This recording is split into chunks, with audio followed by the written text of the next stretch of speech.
Hello दोस्तों, मेरा नाम है स्नेहाशीष पहाड़ी। आपको इस वीडियो लेक्चर में स्वागत करता हूँ mission ice learn with integrity की तरफ से। जैसे कि हम जानते हैं, इस वीडियो लेक्चर में usually the funds for quality count in higher education ranking.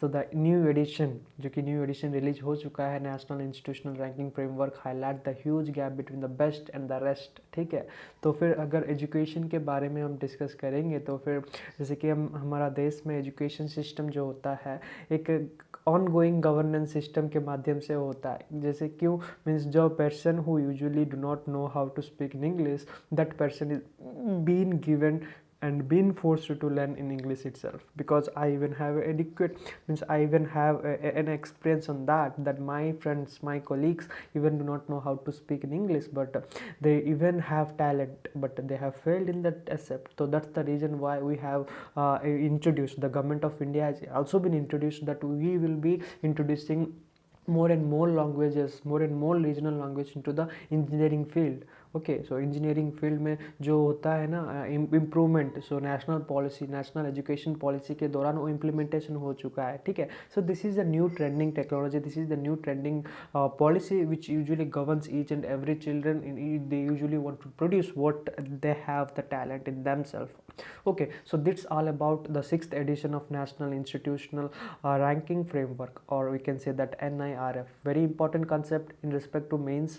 ठीक है, वेरी इंपॉर्टेंट कंसेप्ट है, मेंस के दौरान ऐसे भी आएगा। ठीक है, सो NIRF के बारे में लिखने के लिए या फिर NIRF रिलेटेड जो भी क्वेश्चन आएगा आपको यूजुअली अटेम्प्ट करना है। ठीक है, कितना परसेंट अकॉर्ड है, कितना परसेंट अकॉर्ड नहीं है, रिसर्च को कितना वेटेज दिया रहा है, किस प्रकार एवोल्यूशन करते हैं इंस्टीट्यूशनल रैंकिंग को, उनका उनका जो प्लेसमेंट है, जो जो यूजुअली आता है प्लेसमेंट डिफरेंट डिफरेंट कंपनी से, उससे रिलेटेड करते हैं, या फिर स्टूडेंट का इम्प्रोवाइजेशन के रिलेटेड करते हैं, या फिर स्टूडेंट का जो टेक्नोलॉजिकल इनोवेशन से करते हैं, या फिर प्रोजेक्ट्स जो होते हैं ना उनको एक रेफरेंस लेकर करते हैं, या फिर किस तरह करते हैं, वो एक इंपॉर्टेंट पॉइंट आ सकता है। ठीक है, so in reference to all the things I usually wants to give a simple example that the governance which is been there is a huge gap between them. ठीक है, ह्यूज गैप रहता है the top most university और the less most university. ठीक है, तो एक first लिया है स्थान, दूसरा लेगा स्थान, जो दोनों के अंतर में बहुत ही ज़्यादा डिफरेंस रहता है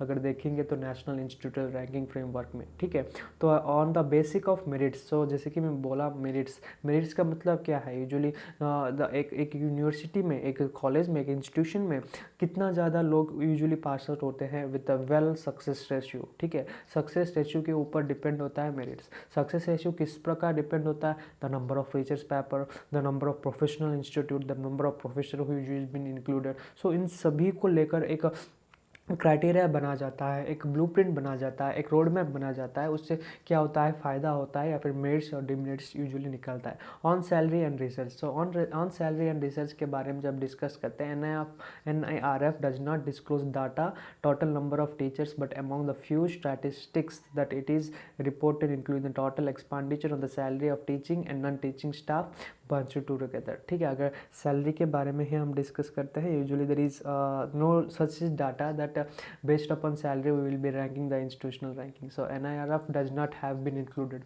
वो आपको ध्यान में रखना चाहिए। ठीक है, तो मेरिट्स वेरी इंपॉर्टेंट है, उनका सक्सेस रेशियो इंपॉर्टेंट है, उनका जो कि कंपैरिजन अगर करेंगे यूनिवर्सिटी से दूसरे यूनिवर्सिटी, जैसे कि हम चाहते हैं एक यूनिवर्सिटी में फॉरेन यूनिवर्सिटी जाकर पढ़ाई करते हैं, कौन कौन सा यूनिवर्सिटी में वो कितना सक्षम है, वो भी इम्पॉर्टेंट करता है, वो भी मैटर करता है। ठीक है, सो वेरी इंपॉर्टेंट कंसेप्ट है। उसके बाद annual expenditure on the salary of the top 10 university works on 391.72 crore. ठीक है, बहुत ही ज़्यादा है, बहुत ही ज़्यादा है in respect to the teaching staff, we can also say that.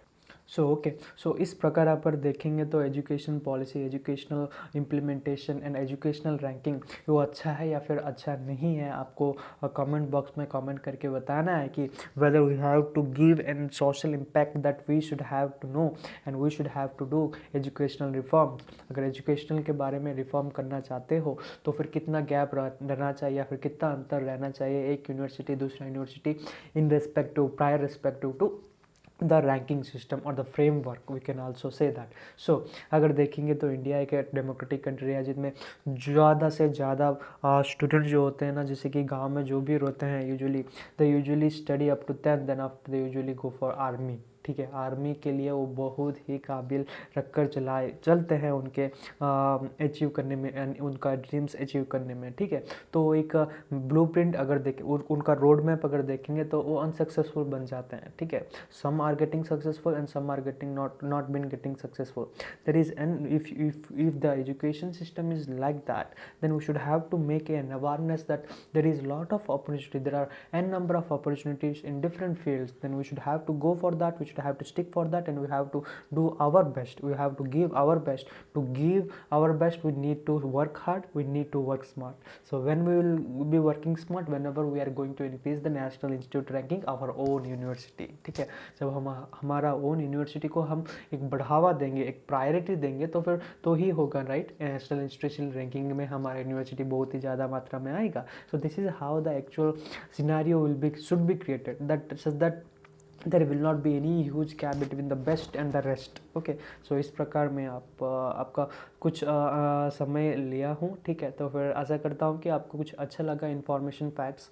ठीक है, तो फिर जो भी परसेंटेज दिया है उसमें आप पढ़ सकते हो, जो कि रिसर्च के लिए कितना है, यूजुअली कितना एक्सपेंडिचर्स हो रहा है। ठीक है, वो आप इधर देख सकते हो। ठीक है, मेरिट्स एंड डिमेरिट्स में। ठीक है, तो फिर आशा करता हूँ कि आपको समझ आ गया होगा। सो तब तक धन्यवाद।